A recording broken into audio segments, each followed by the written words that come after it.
Seruput kopi dulu lur. Bayangkan ini pelan-pelan. Di atas dek kapal perang Indonesia yang baru, baik itu kapal merah putih maupun fregat kelas Istif, kita tidak lagi melihat sekadar ruang kosong atau peluncur standar. Yang ada sekarang adalah simbol perubahan besar dalam cara Indonesia membangun kekuatan lautnya. Midlas buatan Turki dari Roketsan tertanam rapi di jantung kapal. Midlas bukan sekadar kotak peluncur. Ini adalah sistem peluncur vertikal modular nasional Turki. Dirancang supaya fleksibel, tahan lingkungan laut, dan bisa membawa berbagai jenis rudal. Artinya satu sistem bisa melayani banyak misi, dari pertahanan udara, serangan ke permukaan, sampai kemungkinan peran lain di masa depan. Ketika sistem seperti ini dipasang di kapal Indonesia, itu berarti TNI AL naik kelas dari pengguna pasif menjadi operator platform modern yang setara dengan banyak angkatan laut maju.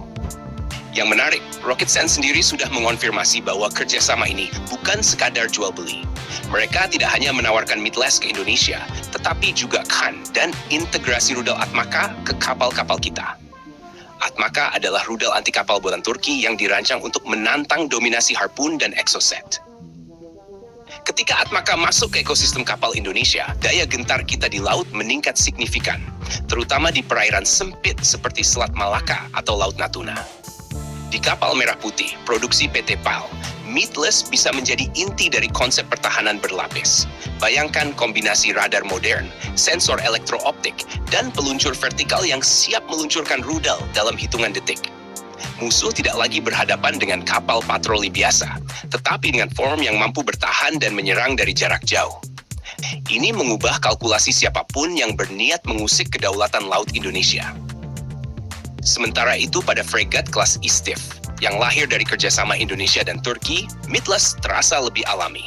Kapal ini sejak awal dirancang untuk arsitektur tempur modern, sehingga integrasi sistem Turki seperti Midlas dan Atmaka akan lebih mulus. Kita tidak hanya membeli kapal, tetapi mewarisi ekosistem teknologi yang matang. Lebih jauh lagi, pernyataan Roketsan memberi sinyal besar, ada potensi produksi bersama di Indonesia. Kalau ini terwujud, Midlas dan komponennya bisa diproduksi sebagian di dalam negeri. Artinya transfer teknologi nyata, bukan sekadar stiker made in Indonesia. Ini berarti lapangan kerja, peningkatan kapasitas industri pertahanan, dan kemandirian jangka panjang. Dalam konteks geopolitik, langkah ini juga pintar. Indonesia menjaga hubungan dengan banyak kekuatan Eropa, Amerika, dan Rusia, tetapi membuka poros baru yang serius dengan Turki. Ankara bukan sekadar penjual senjata. Mereka mitra yang mau berbagi desain, produksi, dan integrasi. Itu jarang terjadi dalam pasar alutsista global. Bagi TNI AL, kombinasi kapal merah putih plus Istif yang dipersenjatai Midlas dan Atmaka menciptakan standar baru. Kita berbicara tentang armada yang bukan cuma besar jumlahnya, tetapi berkualitas tinggi dan saling kompatibel.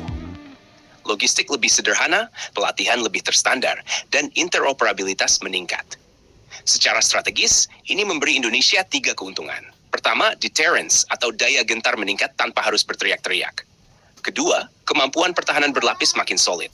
Ketiga, kemandirian industri pertahanan mulai bergerak dari mimpi menjadi kenyataan. Dan inilah poin krusialnya, lure.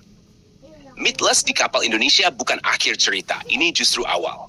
Awal dari generasi kapal perang yang benar-benar modern, awal dari kerjasama produksi yang lebih dalam, dan awal dari Indonesia yang tidak lagi sekadar pembeli, tetapi pemain.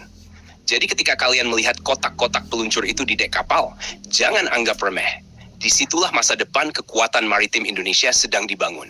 Pelan tapi pasti, baja demi baja, teknologi demi teknologi. Jangan lupa subscribe, like, dan komen di bawah sambil ngopi.